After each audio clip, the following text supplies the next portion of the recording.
Midnight on Earth podcast with your host, Jake Weaver. Engineered by Cedric Swan.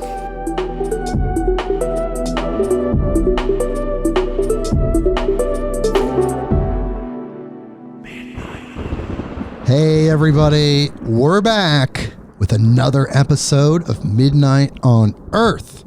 I'm your host, Jake Weaver, and we're here to bring you more knowledge, more light, and more love. Well, we have a returning guest, an incredible guest, a guest who last year made some incredible predictions. If you listen to our 2021 predictions episode, Natalie Lucia Anderson is here. She's going to be with us, and guess what we're doing? 2022 predictions. Yes! With an accuracy rate as high as hers, I want her to be on every year. And just wait till you hear about what she got right. You're going to be wanting to take notes, people, let me tell you. But first, before we talk to her, I need you to do something for me. Go to bluecobracbd.com. That's bluecobracbd.com. And there you will find the highest quality CBD oil on the market, period. Blue Cobra CBD oil. It's absolutely amazing, and there's no other product like it in the market, period. In the CBD marketplace. Why is that? Because the CBD is extracted from the hemp that is used in the oil using a proprietary extraction method called the HIT extraction method. This was developed by a man named Howard Hitt, friend of the show, aka Big H. Him and his wife Judy are amazing people, and he developed this method of extraction that no other company has. Here's the best part. There's no chemicals, there's no solvents, there's no gases, there's nothing unnatural involved in the extraction process for this product. And what's coming down the pike in regards to Blue Cobra CBD is absolutely stunning. The product development, the R&D, the pet products that are coming, it's a whole new world just around the corner. So definitely stay posted. And when you go to order this amazing product, I don't know how you could not order it, but when you go to order, there is a Blue Cobra CBD Midnight on Earth discount code. And when you plug that into the discount code box at checkout, you get free shipping anywhere in the continental 48 United States. I'm sorry, Alaska, Hawaii, and everywhere else in the world that isn't the continental 48. However, you are able to get this product. So please look into it. International listeners, of course, check your country's current laws in regards to CBD. If you need help, call Howard directly. His number's on the website. Email him at bluecobracbd@gmail.com. And of course, the discount code again is MIDCBD. MIDCBD. Very simple, very easy to remember. And there is a money back guarantee on every purchase, including shipping. If you don't like the product, keep the product. You get your money back, including the shipping if you had to pay it. Every day in the morning, I take Blue Cobra CBD oil. I put it in my morning shake, or lately I've been just taking it raw, just like dropper full straight down the gullets. And it's amazing. Coats the throat. It feels really good.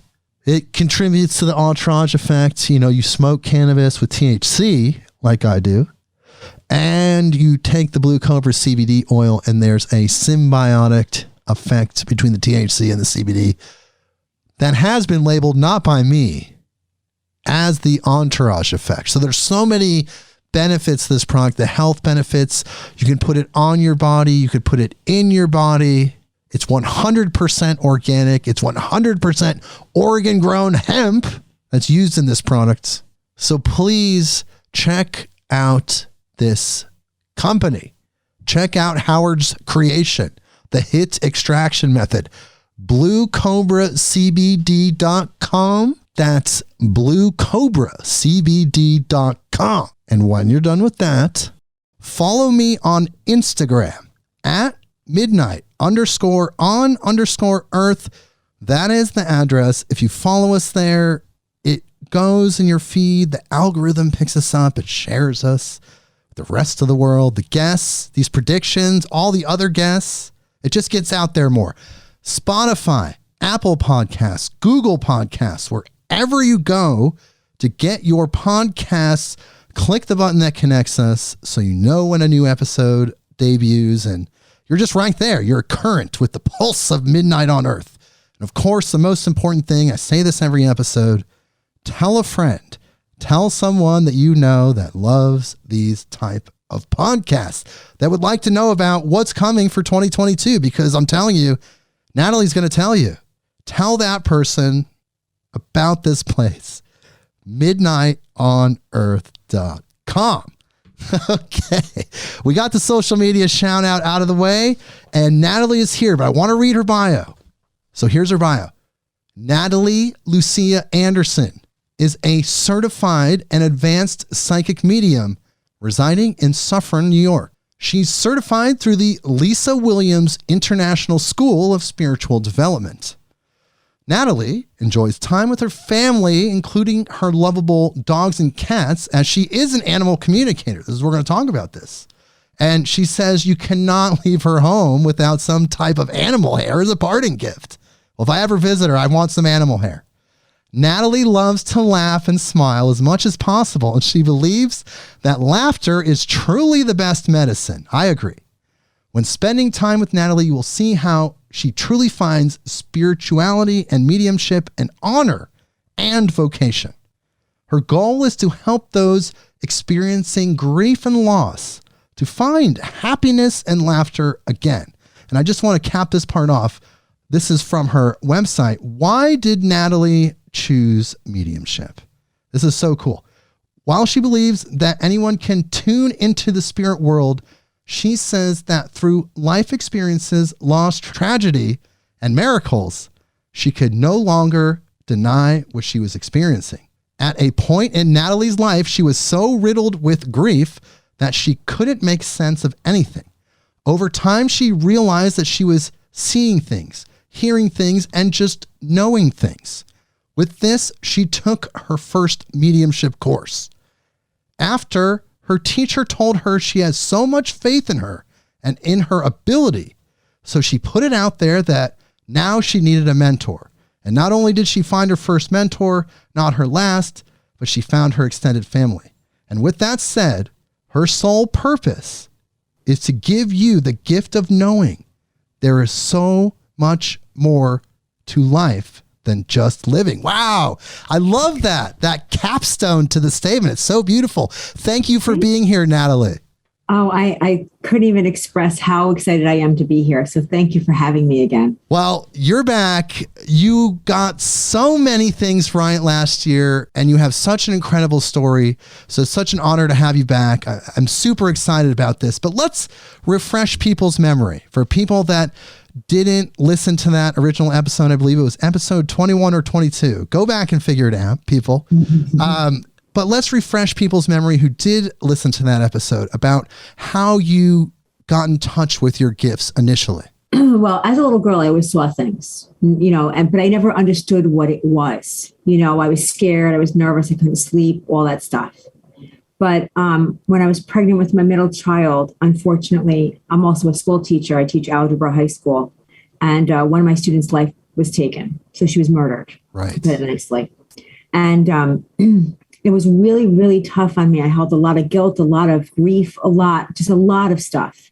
And then being pregnant on top of it, hormones were insane. Later on, she came to me in my dreams. And she gave me a whole lecture about how I was a medium and how I would tell her in life, don't give up. You have to work a little bit harder, but you could always succeed. And that's really what she said to me. Don't give up, work harder, you'll succeed. And it was really, I didn't want to disappoint her. So that was your first initial understanding. You had these gifts, you knew you had those in your life. You had to deal with this extreme tragedy of a student getting murdered, but then that student came to you and told you to activate your gifts. Yeah. That was my, how sometimes they say like people like, have to put it right in your face where you can't deny it anymore. Yes. That's what I needed. I needed it where I couldn't deny it anymore. So then from there, you started training yourself. I started training through other people. Yes. So I got a trainer. And I stress that only because I think that I am the way I am and I work the way I am because of all the training I've had. So you'll notice the way I speak or the way I share information. I don't just throw things out. I feel it before I open my mouth. Right. I go through it because of the training. So I put it out there, if I need a teacher, they need to come in front of me. If I need a mentor, they need to come in front of me. Because I could think of 1,000 excuses to quit something. Yeah. It's so easy to quit, isn't it? It's so easy not to succeed, So I would put it out in the universe. Well, what? If it's really meant to be, give me a mentor. If it's really meant to be, put a teacher or a course in front of me. And it was happening. Wow. So you would have these experiences where you would put that out there and then something would line up where it would just open that doorway for you. And it was insane. Something would line up and I would have availability in my calendar and I would have the finances to pay for it. And I would have it was just the weirdest thing. There was no excuse that I could latch on to say, I can't do it because it's just not the right time. Or, I have a bag full of excuses not to do something. Right. But you kept pursuing it. You definitely went for it. That's for sure. So can you tell me a little bit about the training that you received from other people? So I did mentoring one-on-one for years. And then I decided that for me to feel like I was successful, I really needed to find a school that's really respected. And that's where I went to Lisa Williams, who's a world-renowned psychic medium. And she's one of the kindest people ever. And she truly teaches beautifully. And I decided to go through her courses and get certified through her, which was a weekend of blind testing. Right. And talk about wanting to quit. Oh my God. I kind of remember you talking about that. It was very rigorous, right?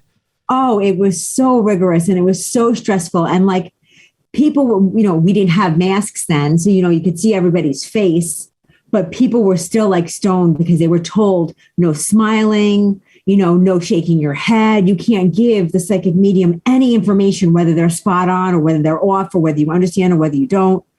And it was really hard to sit in front of all of these strangers reading after reading after reading after reading and not know, like, am I making the stuff up I'm getting? Like, right. Because they're not giving you anything back. They're not giving you anything. And then after your reading time is up, you stand up, you say thank you, and you walk out. And then they have to fill out the paperwork to say what happened. And they grade you. Oh, man. And then you wait like 2 weeks before you get your results and you're sweating for 2 weeks. And then when you sit down, like it's torture. You sit down to get your results and you say prayers even while you're listening, like, oh my God, oh my God, oh my God, like, please, But for me, when I received that I had passed, for me, it meant the world. Because for me, I finally proved to myself that I am doing this. Right. The full commitment was there. And also, I would say that those people that were judging you were incredibly professional, powerful people. And you probably felt that as well, right? And they didn't play games. They followed direct. Like, like I said, I'm a teacher. Like I have to say my directions 15 times before my students actually listen to me, and then 5 minutes later, like, what do we do? So like to work with adults who know exactly what's expected and follow the directions. I'm like, come on, someone. Just wink at me, give me a smile, something, nobody's looking, don't worry.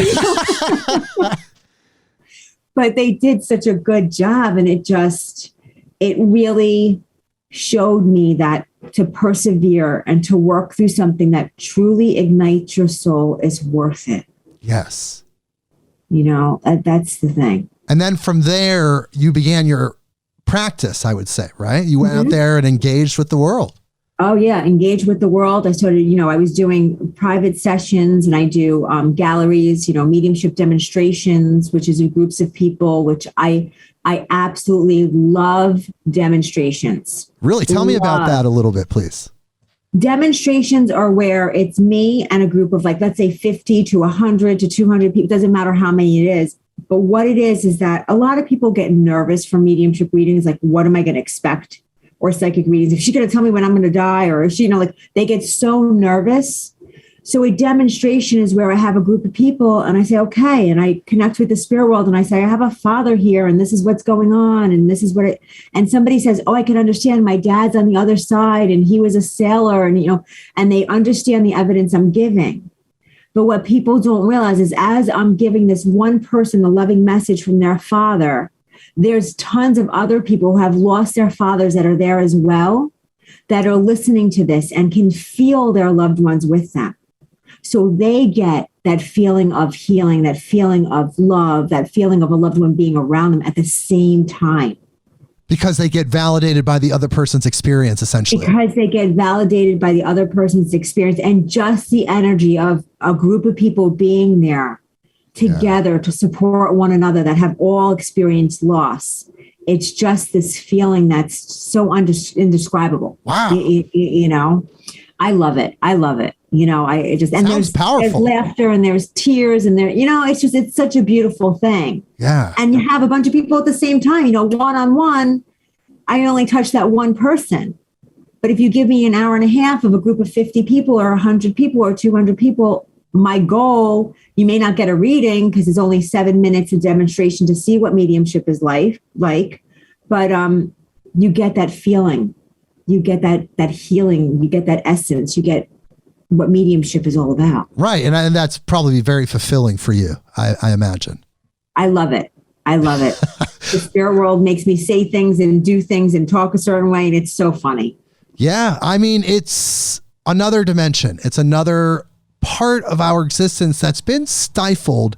Some people would say because of religious persecution or just other power plays in society and history and governmental systems. But it has been suppressed, but it seems to be reawakening, right? People are getting more in tune with themselves now more than ever, wouldn't you say? Yeah, absolutely. And I'm so grateful for it, because people now, I think, are looking for answers that they couldn't look for before. And I think because of the internet and because of podcasts and because of social media, there are positive things out there. People are seeing more. Yes. So now they're curious. Right. So now they're looking into it, and they could do it secretly. That's the other thing. I could watch TikTok and look at a medium do something and nobody has to know what I'm watching. Right. So it's so much more available now. Well, I know that when people have experiences that are personal and are real, and they have a kind of a resonance with it, they want to share it with as many people as possible. They want to tell people how real it was. They want to tell people the effects of the experience.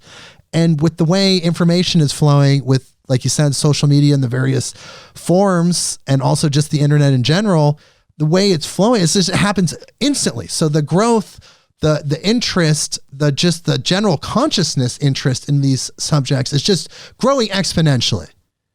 Which is beautiful. Yes. Which is beautiful. Yes, because really it's a suppressed part of our human experience, right? We're just getting back to normal in a way. Yeah, I know. Whatever normal is, right?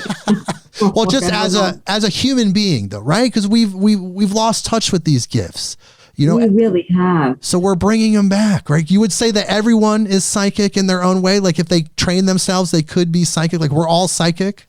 We're all psychic. Absolutely. Every medium is a psychic. Every psychic is not a medium. I just want to share that. So every medium that you meet is also psychic, but every person can be psychic. Every person can be a medium if they have that urge to want to learn. But if you think about it, when like you have that gut feeling of, oh my gosh, I shouldn't go down this road right now, or, oh my gosh, I should give my mom a call, and also all of a sudden your phone rings and it's your mom. Like that's that psychic connection. That's that energetic connection that you have, whether it's with the spirit world, whether it's with the person that you love that's around you, but there's a connection there. So everyone experiences it. We just say it's a gut feeling, or it's, we just change the wording of it. Right. But the hunch is another one, right? Exactly. I had a hunch that this was going to happen, or if you say like, I should have played those numbers, and then the numbers come up, Right. So we're all aware of it. We've just kind of put it in these little neat boxes. If we were really looking at it under a different lens, we would say, hey, these are psychic experiences that you're using every single day and integrating as a part of your life. It's really wild how humans do that. We just kind of reclassify things and then suddenly there's something else. And they're more acceptable when we change it. We feel better about that too. That's the other thing, It's not psychic. It's just a hunch I had, you know? It's a total fluke. It means nothing.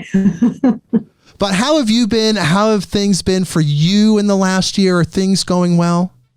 Things are going well now. It's been a real rude awakening. I could talk about psychics. I could tell everybody, what I see. We have free will. I could say what I see for your future. And, this is what we're looking at. This is how we're looking at. I want people to know that psychics really don't read themselves. Is it because it's just kind of like too much, you think? Or is it? I think we're too familiar with ourselves. And when we read something, we're like, oh, well, that's what I wanted. So that's just me just thinking about it, or, that kind of thing, so we get in our own way. So it's interesting how we could help people understand their future with free will. I always say that. I'll say it over and over again, because we do have free will. It's very important for people to understand that. But we could tell them what things or opportunities are going to be placed in front of them, and they can make the choices of what they want or what they don't. Yet with me the last year, I didn't know I was going to pick up and sell my house and move out and take my kids and my animals and move into my own place and be single and happy. I'm very happy. But when we did this last year, I had no idea. Wow. Well, congratulations. It sounds like a big change for you. It's a great change. Wow. It's a great change. So your life you've had a lot going on this year, it sounds like. I have, but it's all been great. It's all been wonderful. It's allowed me to grow, not only as a person, not only as a female, but as a psychic and a medium too. Because of what you've experienced. Yep. I've shed my skin. So that's part of what you've learned from this experience, you would say, is some of that growth? Yes. Yep. Once I was able to be responsible for myself and acknowledge what I needed and stand in my power and kind of really say, you know what, the spirit world means a lot to me and people mean a lot to me, and I want to make a difference and I want to change, but something's stopping me. Let me know what's stopping me. When I saw blatantly what's stopping me and I had to make that change, I did it. Fearful. I want everyone to know that when there's change and you feel fear, it's not because it's wrong. It's probably because you need to tune into it and say, wait a minute, is this right and better for me? But it's just the unknown. Right. And it can be scary if you're locked into a pattern with someone or a situation for so long that the habits don't want to change. It's not even really you, it's your subconscious. Absolutely. And then you have to really unwork that. Yeah. It's like relearning. It's like learning how to walk all over again. Well, I'm glad you're in a good place. I'm glad you're loving life. You look so happy and beautiful. You're glowing on Zoom right now. You're just glowing. People, were on Zoom. I'm in Portland, Oregon. Are you still in Suffern, New York? I am. I'm still in Suffern, New York. Still in Suffern, New York. Okay, so we're just on Zoom here. But yeah, you look really happy. You just look like very, like you have an aura around you of just this happiness and glowingness. Absolutely. 100%. I appreciate that. Wow. All right. Well, we're here to do the predictions. Of course, you're our resident psychic, if that's okay. I love it. Until you get tired of us, then you can go to a bigger podcast. Or No. When people find out how good you are, you never know. Joe Rogan might be calling, like, wait a second. But let's talk about first. So we're going to do 2022 predictions, everyone, where Natalie is just going to talk about things that she feels could be coming. And like she says, free will is always there. Free will can change anything. Nothing's set in stone. And also some of these things could just be how things play out in different timelines. It's just there's so much going on, and our understanding is so limited about how much is going on because of our just basic processing abilities. Then it's mind blowing. You just can't wrap your head around it. So there's just so much information happening, but these predictions are what she's feeling herself, her intuition. That's what these things are telling her.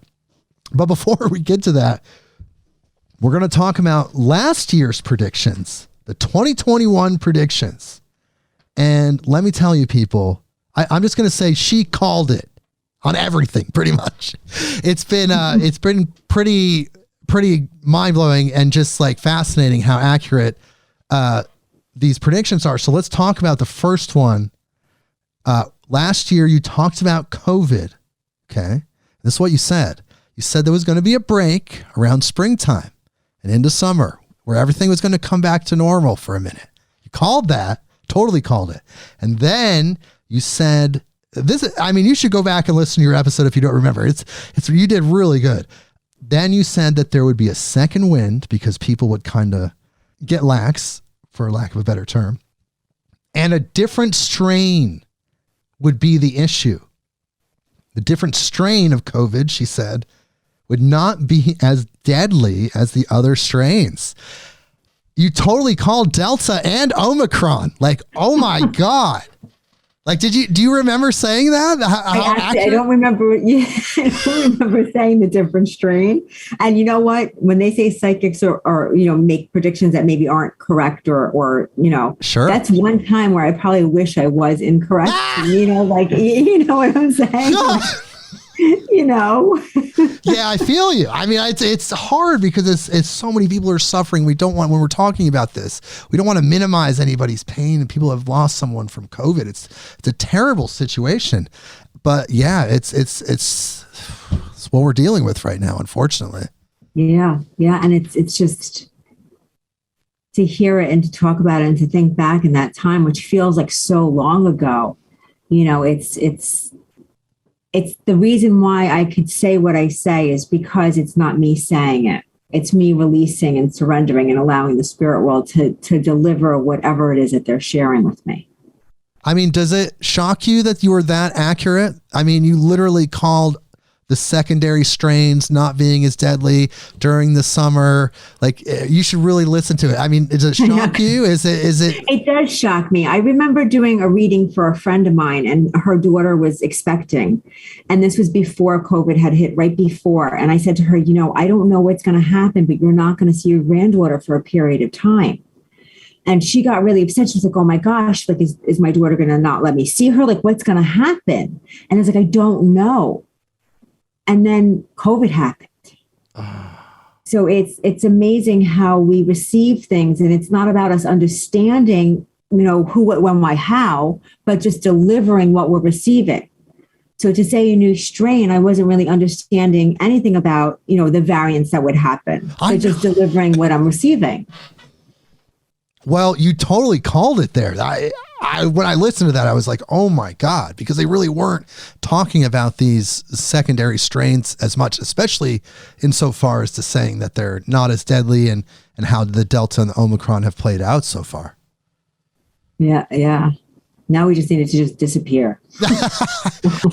Well, we did talk about that actually. And I think we both came to the conclusion in that previous episode that eventually it will pass.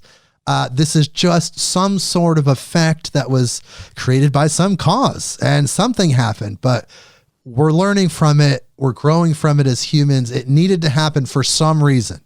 I agree. It did.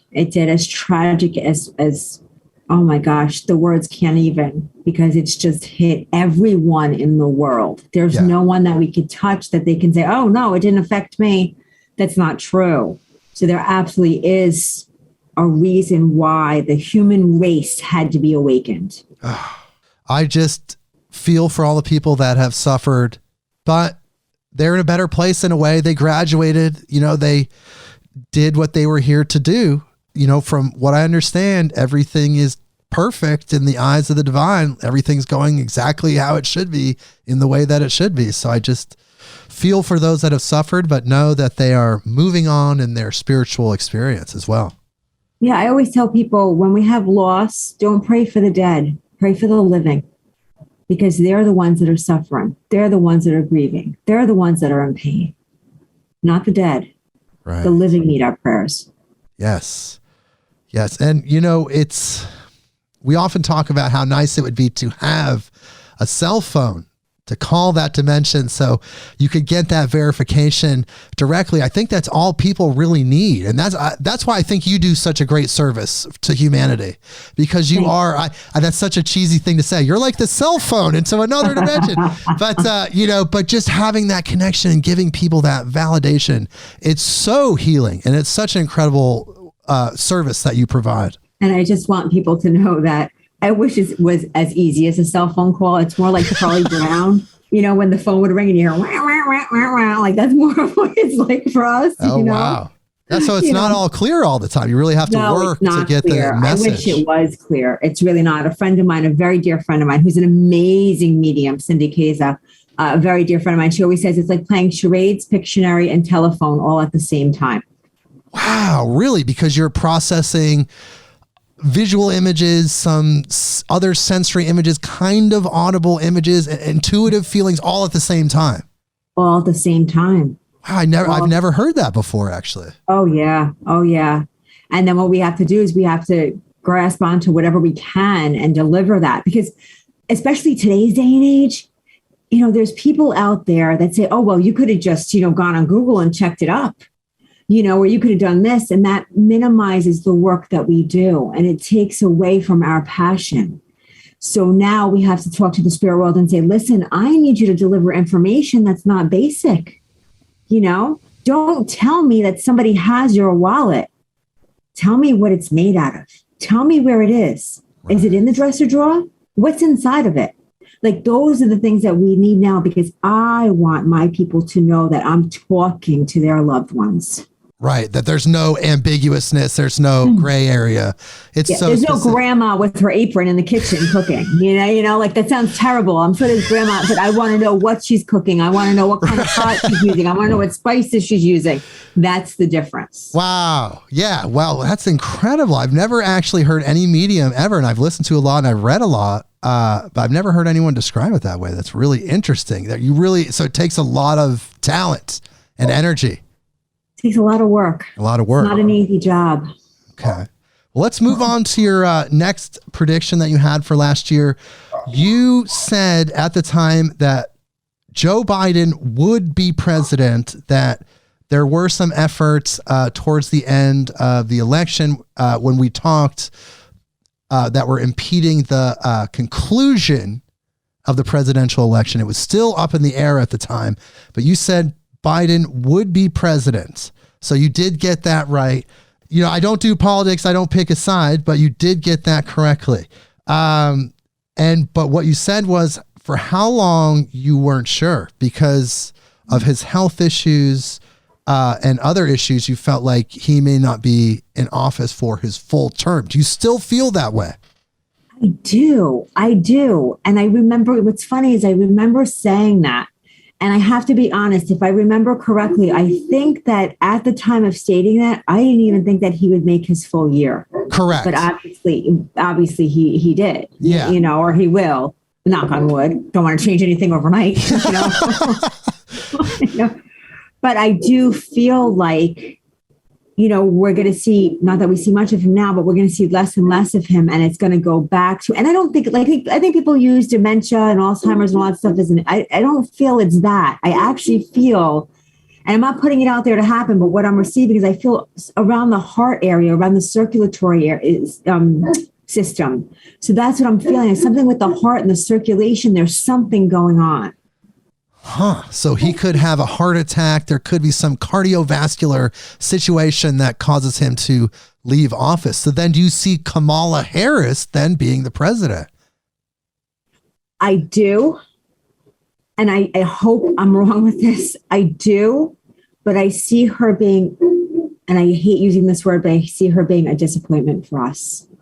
So I see us, wow, oh my gosh, we have a female, we have a woman of power, and then just a real disappointment, not stepping up into not being the greatest that she could be. Oh, wow. So it would be tragic then for our president to have to leave office because of a health issue. And then the excitement of a new president that would be the first female president. And of course, a person of color. And then she turns out to be, as a human, a complete disappointment. Isn't that terrible? Oh my gosh, it's so horrible the way that sounds. But I feel like when I tap into it, when I feel it, I just feel this like to explain how I receive it, I feel like this weight pulling down on me. Yeah. So it's not like this relief or this feeling of just, oh yes, this feels great. It's more of a weight being pulled down, which tells me that many people in the States, in the world, are going to be disappointed by her lack of success. Well, she's a human being just like anybody else, fallible and corruptible, and also could just not care about her position. There's all these different scenarios. Just because she's in a position of power doesn't mean that she's a perfect person, as we know, right? Yes. So, that's what we see on the horizon there. But here's another cool prediction. This is a big one, because if everyone would have listened to Natalie, and maybe some listeners did, and you're very lucky, but if you would have listened to Natalie and purchased Ethereum, the cryptocurrency, you would have, at today's prices, not quadrupled, but 5x your money. So when we talked, I asked Natalie to get a feeling about a cryptocurrency that might be one to keep an eye on. That could be a hot one.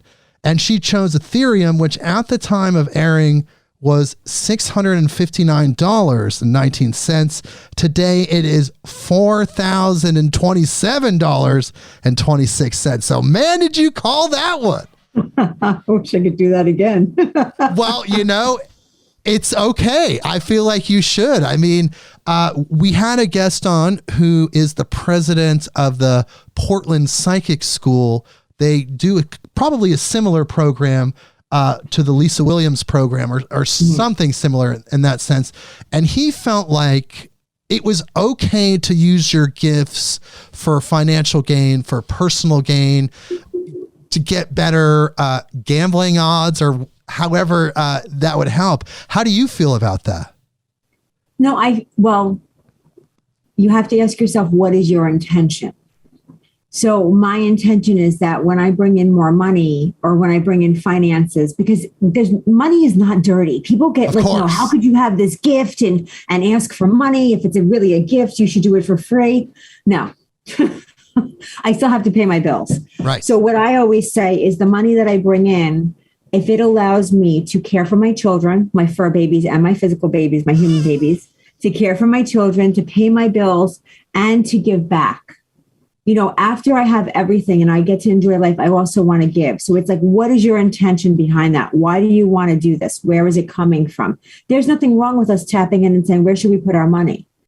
Right. If we're doing it for the right reasons. Because money is like, everybody's so scared to oh my gosh, I want more money. I'm not scared of that. I want more money. Yeah, we did actually talk about that the last time you were on. And essentially, it's okay to say you love money. The problem is it's the lust for money. It's the greed that creates the evil, the negative energy, the manipulation, and all the different exploitation that happens. It's greed. It's not money. Think of all the good that you could do with money.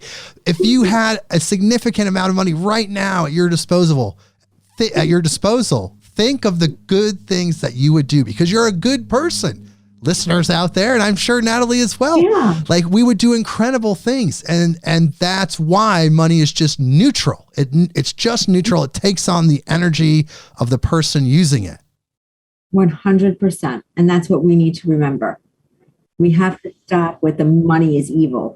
Yeah, no, not at all. Well, you definitely called Ethereum. So I would say, look within and go on Coinbase and perhaps make some purchases, because I think you're definitely onto something there. And I don't know if I said this last year, but I think the other important thing to do with Coinbase and all that stuff is not take a large sum of money and dump it in and just leave it. It's more of like a weekly or a monthly. Yes. Deposit that you should do. That's what people need to understand. Yeah, and it's very easy to do. You can set up reoccurring transactions on Coinbase. $100, $50. You can buy $50 worth of one coin, $50 worth of Bitcoin. People think that you have to spend, I think it's around $48,000 a coin right now, that you have to spend that much to get a Bitcoin. It's not like that. You can get percentages of a coin. and it's still going to go up in value based on how the coin goes up mathematically. So it's okay to put that 300 in a month if it's okay. Whatever you can afford that you're not like noticing, where it's not like hurting you, like just put that in, because it's going to come back 5-10 fold. Yep. And leave it alone. Don't touch it. Yes. If you have little children, put it in for your kids' college education, because you're going to see all of a sudden, just leave it alone and forget about it. Let it grow. Right. And they call that in the cryptocurrency world hodling, which is Hodl. It started as a mistyping of the word hold, but it became a trend. It's now what they do for a person that buys cryptocurrency and then stores it in hopes of it going up in the future, regardless of the waves of up and down. They call that hodling. I learned something new. Well, the crypto world's funny. I've been involved with it pretty much since it started around 2011. But I do want to talk about one more thing. And this is something that you were feeling that didn't necessarily happen in the way that maybe you found, or maybe you were feeling it in a different way. But what you said is that there would be a change in leadership in North Korea.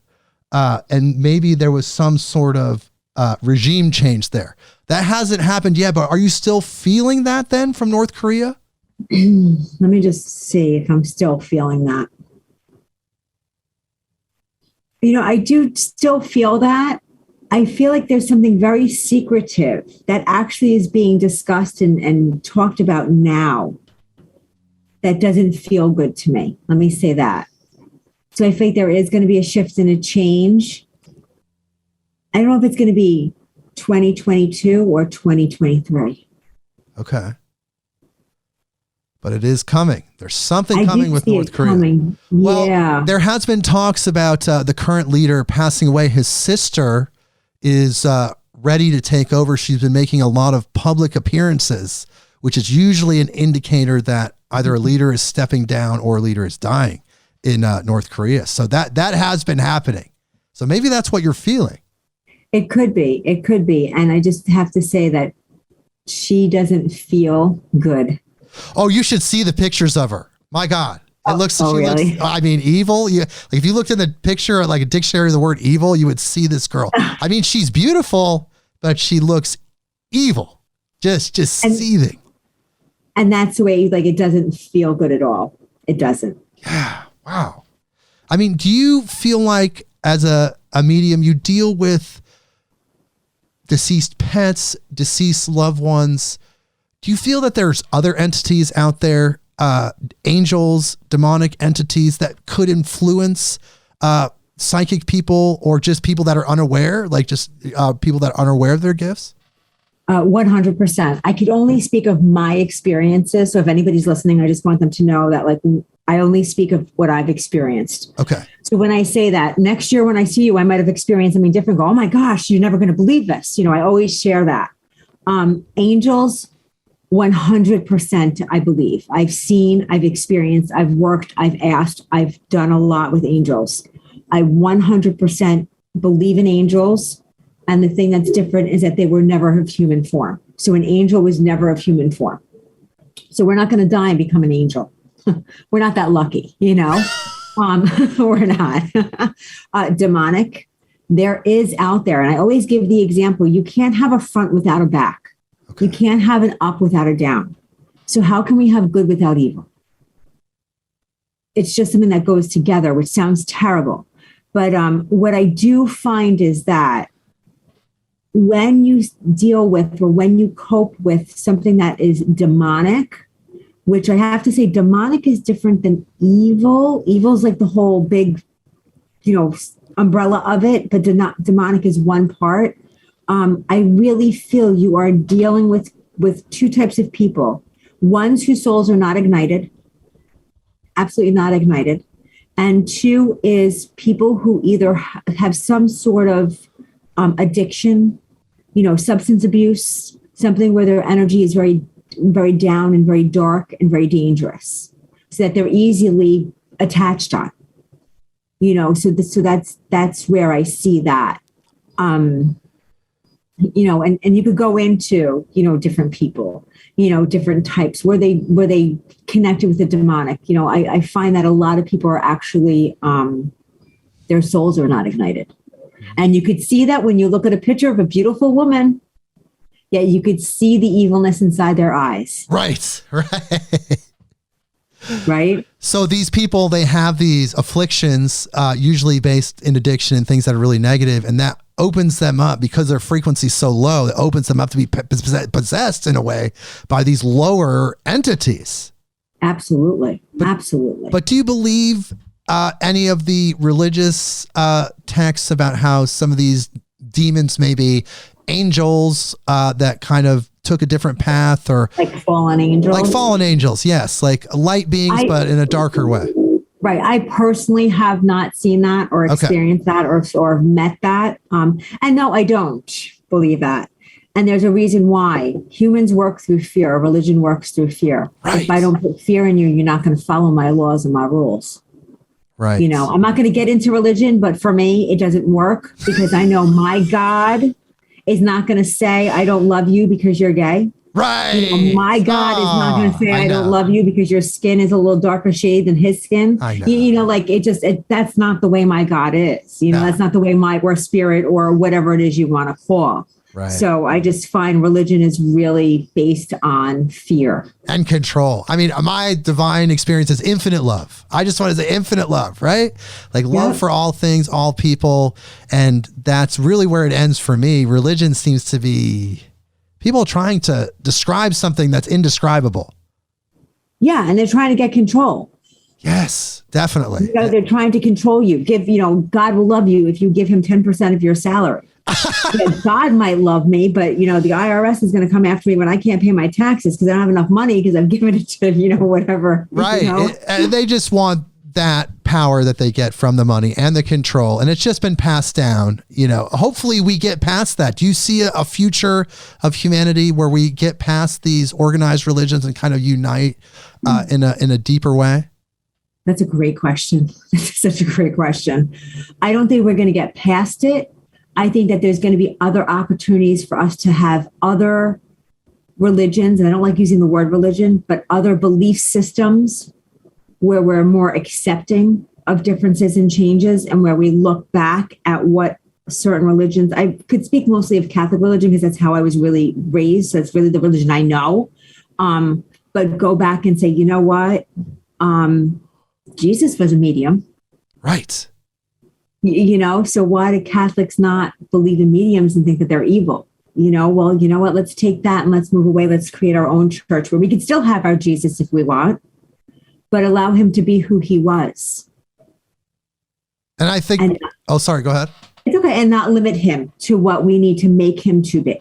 Yeah. And it seems like that's a big part of where we're going, I think, as humans. Like we really are in adapting to that Christ consciousness, you could say, and realizing that that's in everyone and in everything. I think we can unite together.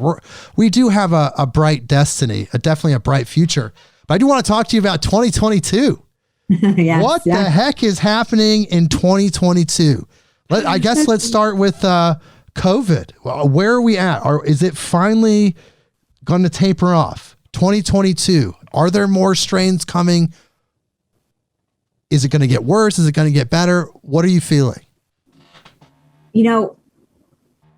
I don't think COVID is going to go back to what we experienced in March of 2020 and the following months. I don't feel that. What I feel is COVID is going to end up being like a flu for a couple of years. How like the flu pops up. Speaking of the flu, I enjoyed it this year. And so I think it's what it's going to be like, like it's going to taper off. I do feel, and I hate to say this, I do feel there's going to be 2 more strains. I do feel that. I know. I don't like saying that. Well, because you're right. That's the thing. But I do feel that each strain that we do have does become weaker and weaker. I want to say that. Good. So I do want to stress that each strain is going to be weaker and weaker. But where my worry is that I don't want people to feel, I had COVID already, so I can't get it again. So I want us to really cater to our bodies and care for our bodies and nourish our bodies, because we're not realizing the effects that it's taking on us. And I feel like we can get these other strains. We're not immune to it. I think that's really the biggest message that has to be out there. That even though it's weaker, we're not immune. We have to take care of our bodies. So still maintain the same level of optimal health, exercise, eat right, do everything you can to boost your immunity, even if you've already had it. Even if you've already had it, I still want you to go in and doing that. I still want you to try and eat the right way and try to just be aware. And we don't have to change our entire lives, but just be conscious of, if I can make a better choice in this moment, what can I add to my life that's beneficial? Don't worry about what do I have to get rid of or take away. Don't throw away the chocolate. I can't live without chocolate.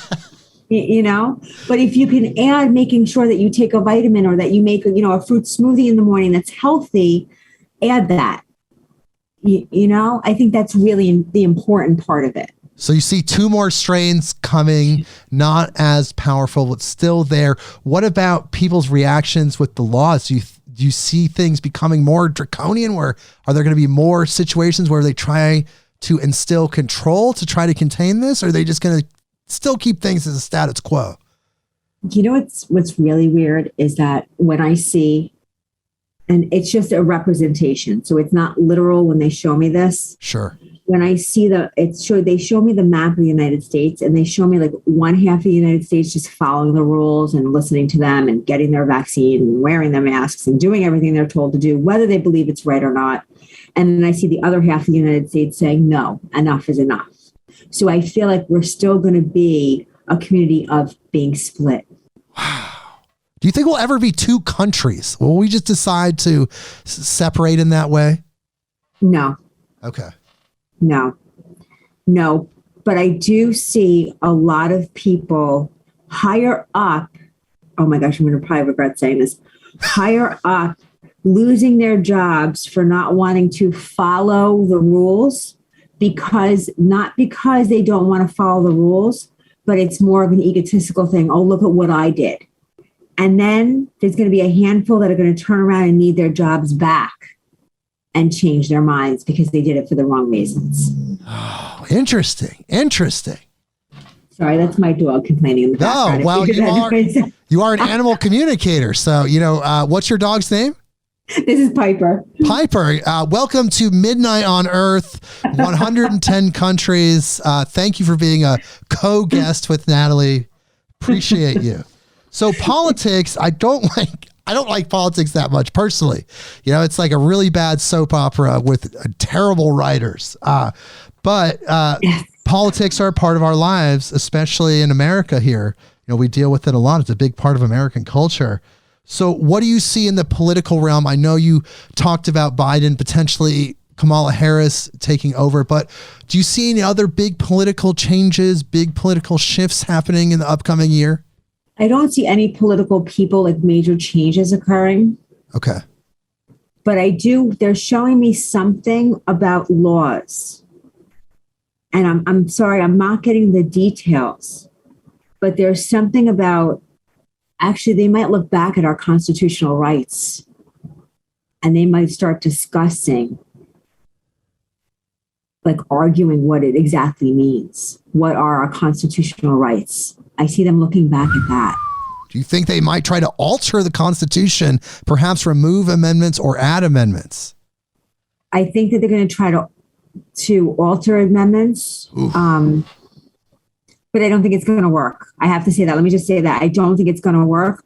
But I think somebody's going to try to stir the pot and say, this was made so many years ago, hundreds and hundreds of years ago. We need to make changes for today, but they're going to be wrong in what they're going to try to do. Because it has some negative intention, some other intention. Yeah. Instead of it being protecting our rights, it's more of like a control thing to try to control what we can and can't do. So the intention is not right. So they're going to try to amend some amendments. Oh my God. Well, I hope I'm wrong on that too. I'm like, oh my gosh, where is this coming from? Well, it's coming from wherever it's coming from. And you've been so accurate in the past. And I just want to say thank you again for being so generous with your time and energy. It's really the most valuable thing. So I just want to say how thankful we are that you're here. Oh no. And I'm grateful to have the opportunity to do this. Yeah. Well, people do get to hear you 110 countries. I mean, that's a pretty big spread. So I guess let's talk about extraterrestrial life. You did say in the last episode that you were on that you did believe in extraterrestrial life. You believe it's out there, but there wasn't any big changes coming as far as disclosure. There really hasn't been, but there has been an uptick in just general discourse. People talking about it, people being accepting of it. President Barack Obama went on a late night TV show, which we covered on one of our episodes, and talked about the legitimacy of some of the videos that have been released recently showing these UFOs. How do you feel about the upcoming year in relation to extraterrestrial life and disclosure in that realm? I don't think the government's going to disclose anything. I really don't. Right. I don't think that we're ready for it. I don't think that they're ready to admit to certain things. I think that they definitely know a lot more than what they're putting out there. And I do absolutely believe that there are extraterrestrials out there. I do believe that there are. I don't believe that it's like Men in Black, like I don't think it's like that, Right. You have to say that. But I do believe that there's out there. But I believe that they're more keeping their distance from us right now and studying us from a distance. So I think that they're coming in to see our environment, to see how we are, to see, because, humans think that we're the most important thing in this entire world. We're really not. They're not just coming here just to study humans. They're coming here to study life. They're coming here to study the planet. They're coming here to study everything. It's not just us. They don't really, we're not number one, even though in our eyes we are. Sure. So I feel like there's so much that they want to do, but they don't want to interfere. This is messed up what I'm going to say too. No, we are completely destroying ourselves. They don't need to interfere right now. They're kind of sitting back and looking and going, wow, look at these people and look at what they're doing. And I think it's more of them understanding for their own species or their own, type, for them to learn more about themselves. And I think that's a really interesting point that honestly nobody ever really talks about, is the fact that they're studying everything. The ocean life, the plant life, the geology, every aspect of the Earth experience, you would say, they're studying. And it's so funny that you point that out, because we do often feel like we're the only thing we're studying. It's like, what's all that other stuff? The aliens, they only want to see us. We're the only cool thing on this planet. What are you talking about? That's a really interesting point. But do you ever see us as humans integrating with our galactic family? Are we going to get to the point where we can share ourselves, our human experience, with the rest of the galaxy and potentially universe? I don't see that in our lifetime. Right. But somewhere far off in the distance? There's only so far that they show me. So what I can see is a big no. Okay. It's a big no. And I think it's also because us as humans still have so much evolving to do. We're not ready for that. We have so much to do. It's like we just, the tip of the iceberg is what we've done so far. Yeah. The Defense Department did say yesterday that they're committing a certain amount of money out of the new budget in the Defense Department to study UFOs. So they're studying them. But like you said, we're just not there in our development, energetically, spiritually, how we perceive the plant world, the animal world. I mean, we still kind of subjugate animals. We don't see, absolutely. We still don't see them as our equals yet. And can I just say that just because the government says that they're using that money to study UFOs doesn't mean that they're using that money to study UFOs. Yeah. Just want to put that out there. Yeah. And as a psychic and medium, you would know. Yeah, because that's a big no I'm getting. That might be what they're saying, but they're really studying a lot of other stuff. Wow. Some people say part of our space program is going into other dimensions with psychedelic drugs and interacting with some of the beings that are in those places. Do you get any information about that? Let me tell you, I'll take even a smaller step. When it comes to psychedelics, I think that we're really missing the mark big time. because psychedelics can really open up so much for us, even just to look and learn within ourselves. And I think we're missing so much, of course, under watch, under care, under everything being like not, I don't want anybody to go out and grow magic mushrooms and take them. Don't do that. Don't do that. Sure. But psychedelics what it does is it just opens up and blocks our brain from getting in our way and lets us to experience different realms and just here on earth and what's here and just connect within ourselves. And there's just so much more out there. They've done studies.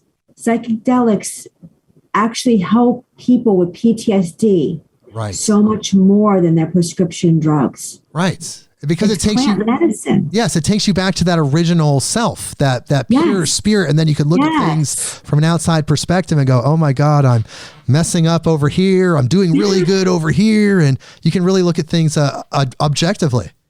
Yes. And you could say, okay, this is a trauma that I have and I remember it and I could see it, but what do I have to do to release it?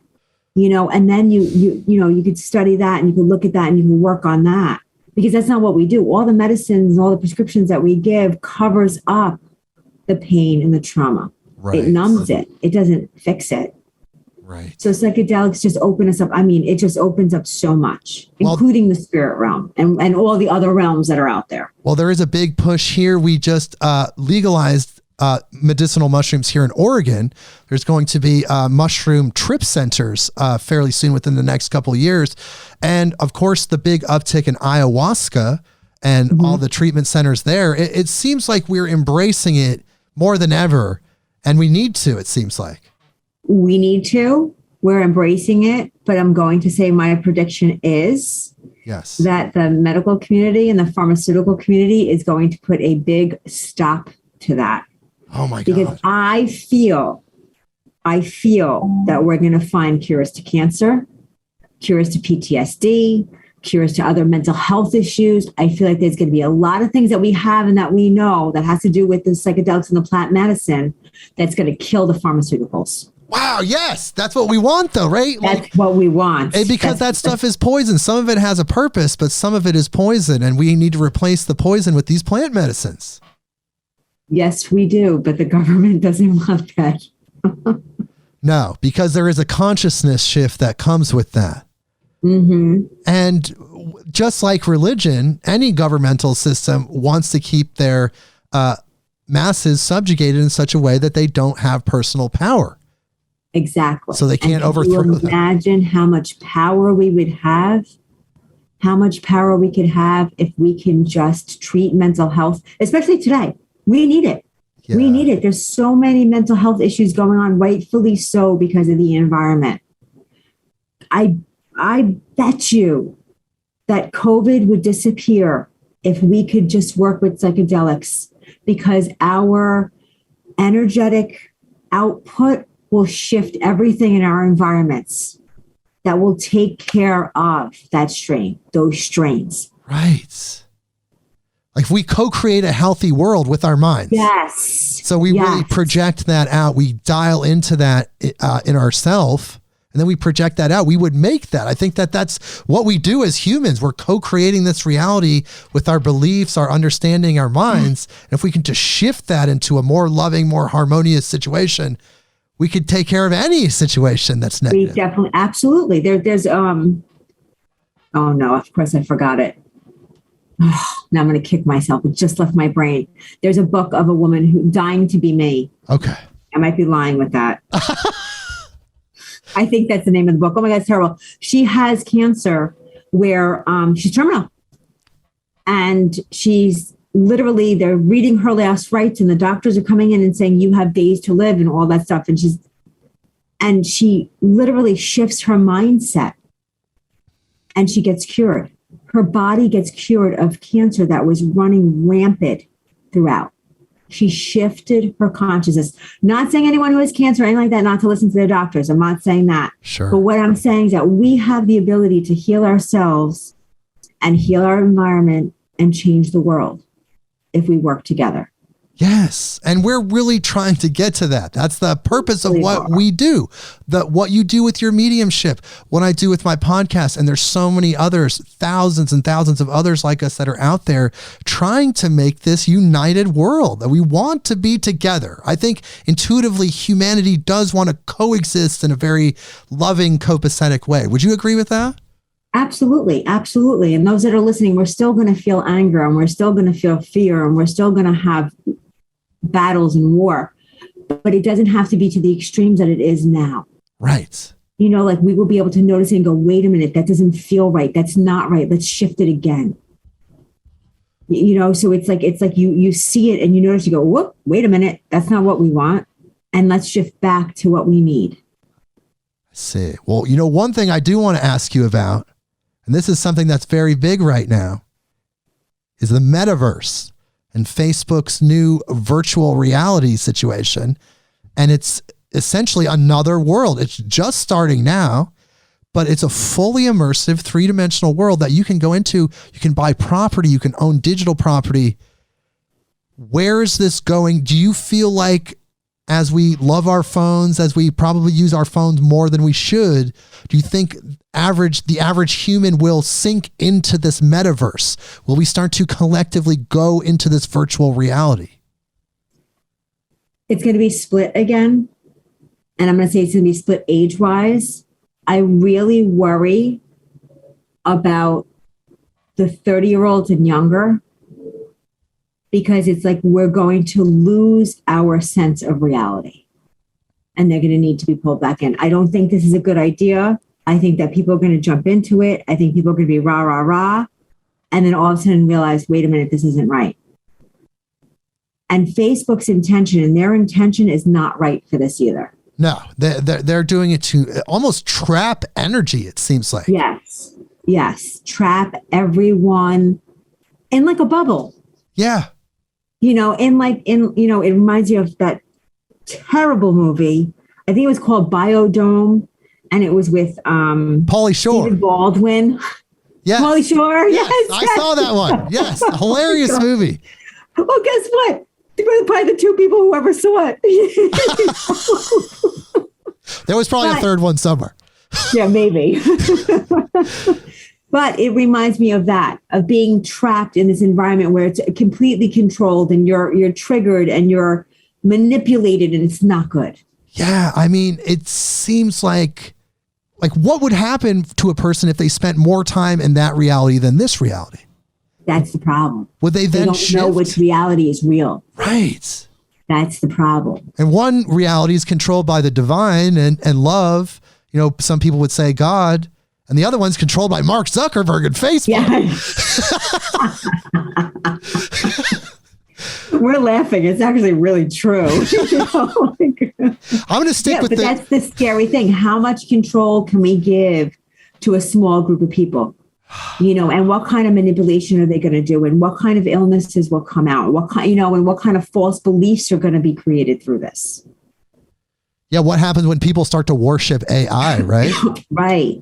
And do you see AI, artificial intelligence, expanding in the next year? It's farther along than we even realize. It's almost to the point of being sentient. But what do you think? Is what you're feeling telling you that AI could be dangerous? Is it another life form? What is it?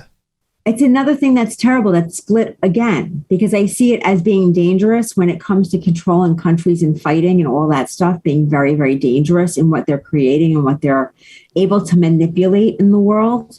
I really, really, really worry about that. But then the other part is that I see is that in the medical field, there's actually people who can be saved and people who can be cured because of AI, because of the precisiveness of things that they can do. Right. And identify. So it's both extremes. It really is. So we're going to have to learn to live with it, you would say? We're going to have to learn the hard way. Isn't that terrible? Shit. I feel like I'm like doom and gloom today. No. You know? You're fine. I mean, it is what it is. But it's always growing into something better. You know, even if... And I feel like that's what's going to happen is that we're going to realize, oof, wait a minute. This road that we're following is not going to help humanity. It's not. but how can we twist it and change it in order to help it? And then also the medical field is going to pick up, so it's going to be that kind of thing, but they're going to be working together. They're going to be working together, Do you see people embracing spirituality more in the next year and becoming more spiritual, developing themselves more? Do you see that as a trend that is growing? It seems to be growing already, but it could pick up steam next year. No, I think spirituality is definitely headed in the right direction. I really do. I see people becoming more open and understanding and wanting to learn more and being more inquisitive. That's what I like. People are asking more questions. So they're really truly trying to understand things. So it's not just, let me just jump in and, start playing with tarot cards and figuring things out. It's more of an understanding to help themselves develop. So it's not to push it out more to other people within. And I think that's where that really feels good to me, because that's where we're really going to see a shift in people bettering themselves, which becomes contagious and makes other people want to better themselves. Right. And that's what we want. We want that exponential, change to happen. So they need to get that experience. They have to have it be a personal experience. I think that yes. If it's not a personal experience, it almost seems artificial. So as people do that, you're saying it's going to spread. Their frequency is going to change. It's going to infect the next person. Their frequency is going to shift. And hopefully that it spreads even more. Yeah, because it's like resonance. When we have the same frequency, we're going to react to others and others are going to react to us. So if we're vibrating at a higher frequency, we're going to attract others in the higher frequency. And those that are a little bit lower are going to say, wait a minute, why do I see things differently? Why are you different? And they're going to be curious and they're going to want to raise their frequency. Right. It's going to become contagious. Yes. And that's really what we want. That is what we want, to get to the world of love. But there is so many atrocities in the world. There's a lot going on with human trafficking, the Epstein situation. People in both political parties coming out as being a part of that. Do you see these people finally getting exposed? Can they finally pay for their crimes against children and humanity? Do you see that coming? I do not see them paying for their crimes. I'm so sorry to say that. And trust me, I am the first one that really wants to see that. I really do. And being a school teacher and seeing trafficking occur or attempted trafficking occur within families of minimal people, and I hate to use the word minimal, but people who are working day-to-day jobs that are willing to sell their children. Oh my God. That I've seen, these people of power still have too much power. And they manipulate everything, but on a positive note, I do feel like we are going to be more aware and not so blinded and ignoring what's going on. So I think it's raised our awareness of what's happening out there. So we may be able to stop it in time. It's just as the awareness grows, but it's just these initial demon people may get away with their crime for this lifetime. Of course, they're going to pay for it in the next lifetime or in the other dimension. I'm not sure how that works, but I do believe in karma. So these people will pay for that at some point. Maybe not. They will. But if you sit and talk with them now, they'll look at you like, no, I won't. Right. Because they control everything. They're right, because they control everything, and they're coming from a place of a soul that's not ignited. Again, I keep going back to that. When you look at Jeffrey Epstein, you could see his soul is not ignited. Right. His ego is ignited. His soul is not. Yeah, he looks hollow. He does not feel. He looks hollow. He does not feel. He does not care. He's entitled.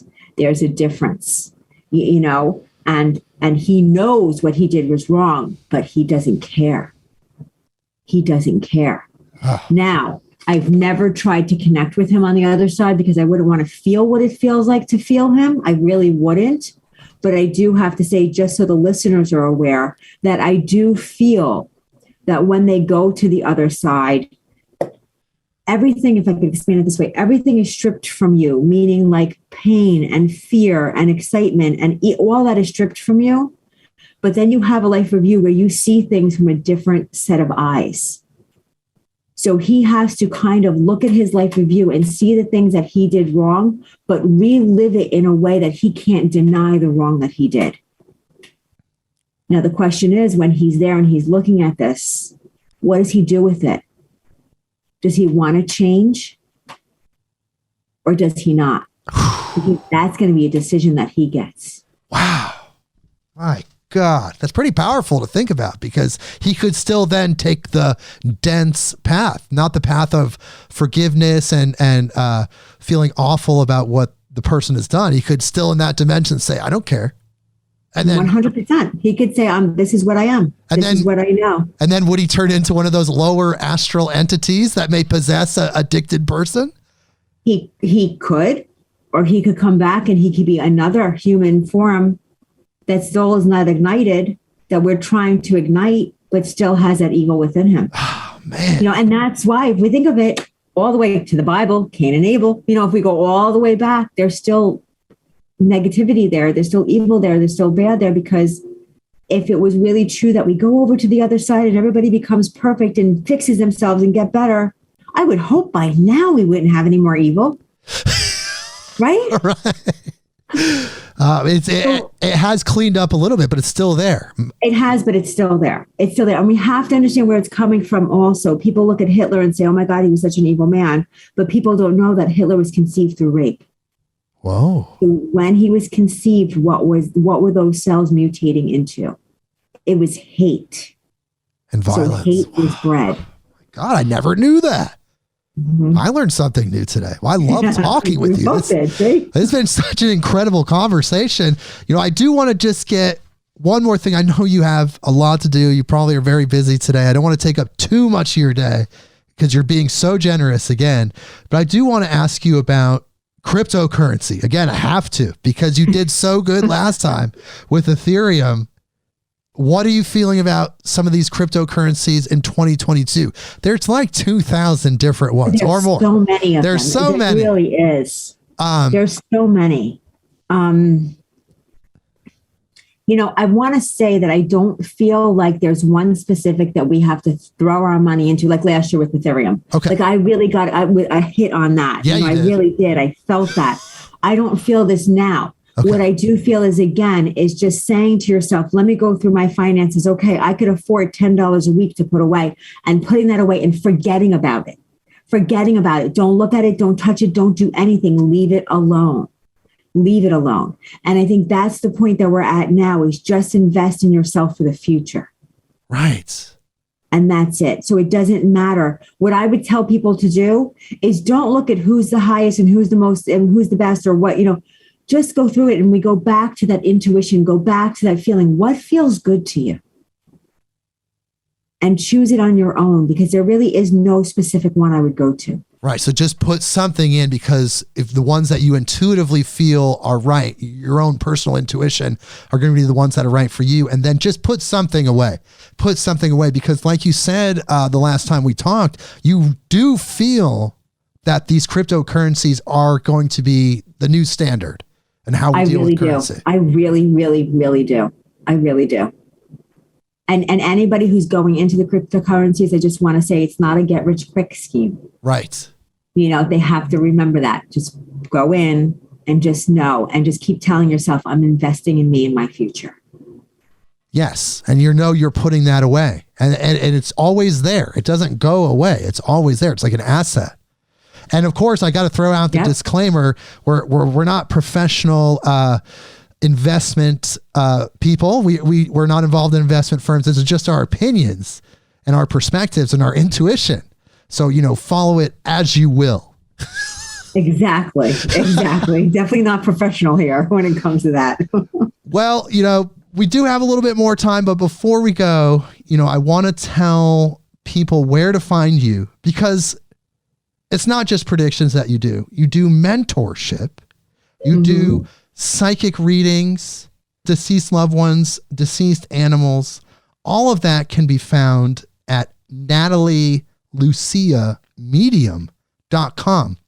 And I'm going to spell it out for you, because sometimes we all need that, and that's okay. NatalieLuciaMedium.com. NatalieLuciaMedium.com, and you'll find everything about her. She's there. If you're feeling this, if you're feeling Natalie's energy and you're realizing how authentic she is, like I am, I'm 100% endorse Natalie Lucia Anderson. I throw the entire Midnight on Earth endorsement behind her. And if you're feeling that as well, you can go to the website and get a reading one-on-one with her and the mentorship. And I know it's a 4-week program. What is the mentorship about? So the mentorship is everything that I teach and everything I do comes from things that I needed to succeed. I just want to stress that. Okay. So I needed to learn mediumship and develop my psychic and my mediumship. So I received mentors. So when people work with me, I don't have a scripted lesson plan for them. I meet with them and I say, okay, this is where we're going and this is what you feel you need. And this is how we're going to work at it. I'm not easy to work with.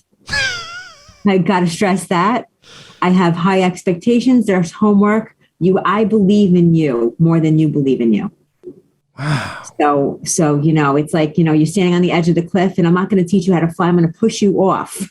And you're going to either fly or you're going to go, oh no, what do I do? And I'm going to say, flap your wings and fly, Yeah, which is really important. So that's what the mentorship's about. It's about setting you free so you can get out of your own way and be the best that you can be. Yeah. So people, if you're hearing this and it's calling you, go to NatalieLuciaMedium.com and get into this. It's really amazing. And of course, she's got a contribution to a book as well. If you want to read a really cool story, it's in The Last Breath, which is available on Amazon and also on the internet and other places. Thank you so much for being here, by the way. We had another round of predictions. It's been so powerful. It just feels powerful with you. It's just amazing. Was there anything you want to tell people before we go? One last thing to leave people with, or one last big prediction, or anything in that realm? One last big prediction. Okay. None of us are guaranteed tomorrow. So if someone pops into your head today, make that phone call, send that email, send that text message. Just do it. Just do it. Don't hesitate. Because I don't want anyone to miss out on an opportunity. Oh my God. So that's for everyone, people. 110 countries, man, woman, alien, light being. You can all apply that information. Human. Human, exactly. Well, Natalie, thank you. Please hold on through the outro music. Everyone, incredible episode. That was so good. And we'll see you next week. Midnight on Earth.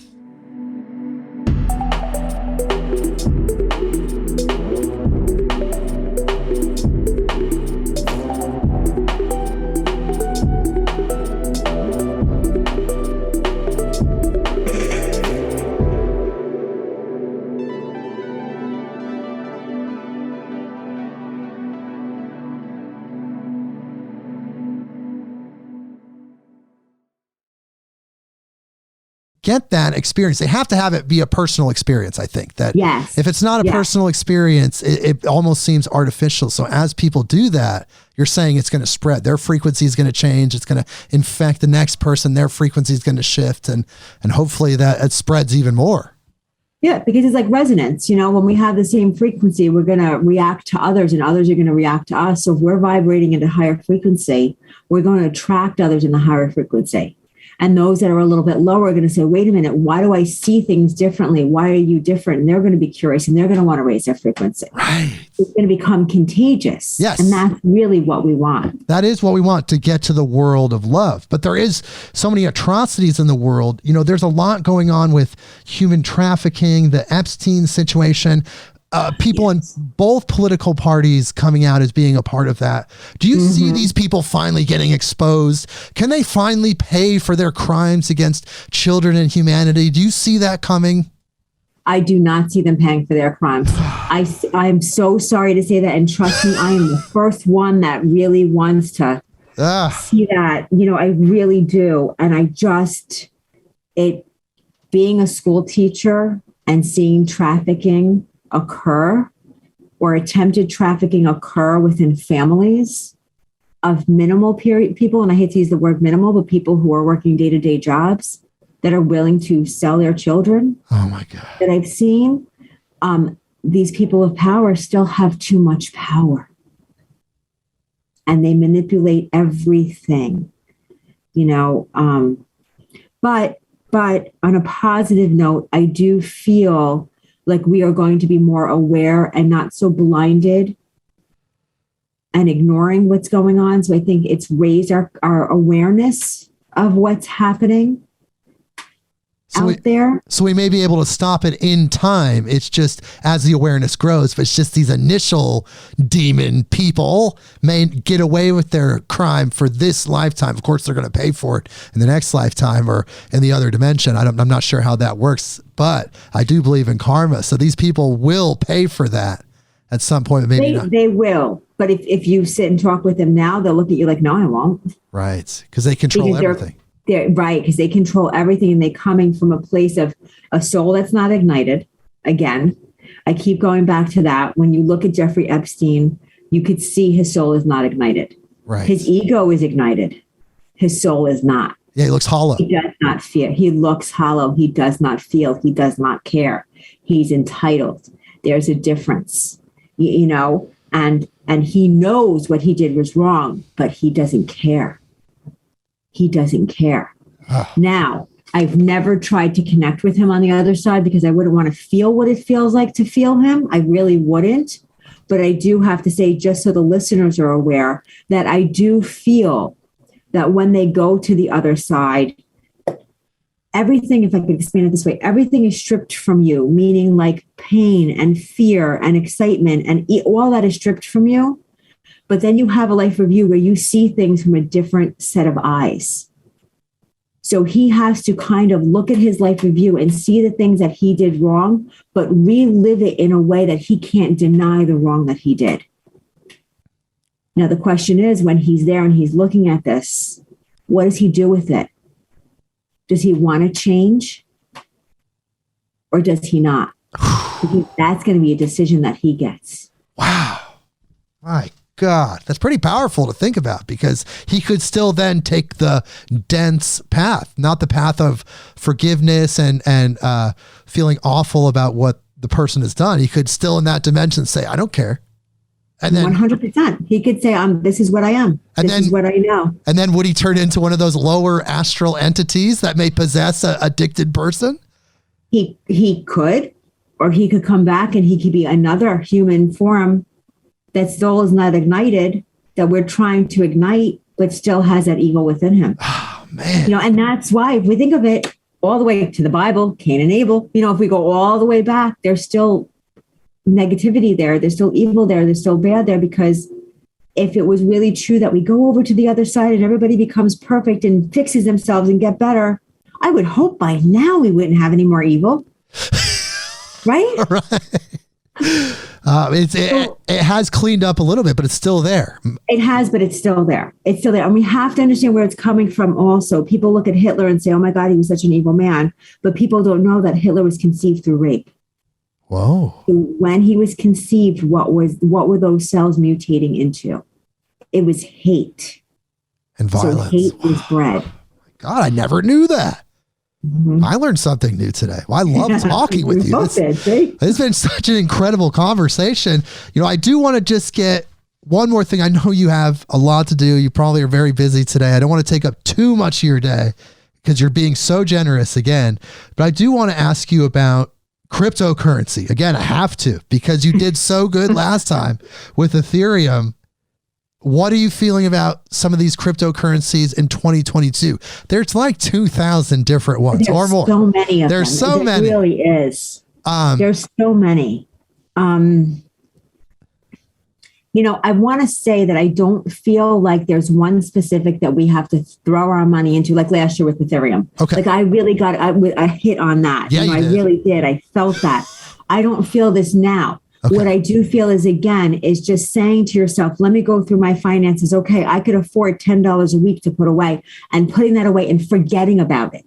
Forgetting about it. Don't look at it. Don't touch it. Don't do anything. Leave it alone. Leave it alone. And I think that's the point that we're at now, is just invest in yourself for the future. Right. And that's it. So it doesn't matter. What I would tell people to do is don't look at who's the highest and who's the most and who's the best or what, you know. Just go through it, and we go back to that intuition, go back to that feeling. What feels good to you? and choose it on your own, because there really is no specific one I would go to. Right. So just put something in, because if the ones that you intuitively feel are right, your own personal intuition are going to be the ones that are right for you. And then just put something away. Put something away, because like you said, the last time we talked, you do feel that these cryptocurrencies are going to be the new standard and how we deal with currency. I really, really, really do. I really do. And anybody who's going into the cryptocurrencies, I just want to say it's not a get rich quick scheme. Right. You know, they have to remember that. Just go in and just know, and just keep telling yourself, I'm investing in me and my future. Yes. And you're putting that away. And it's always there. It doesn't go away. It's always there. It's like an asset. And of course, I got to throw out the disclaimer. We're not professional investment people. We're not involved in investment firms. This is just our opinions and our perspectives and our intuition. So, follow it as you will.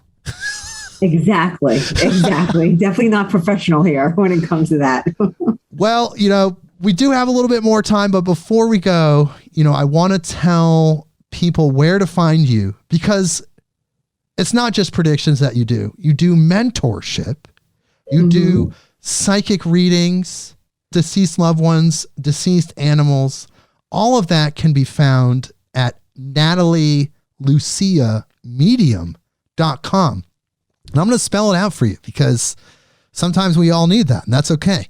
NatalieLuciaMedium.com.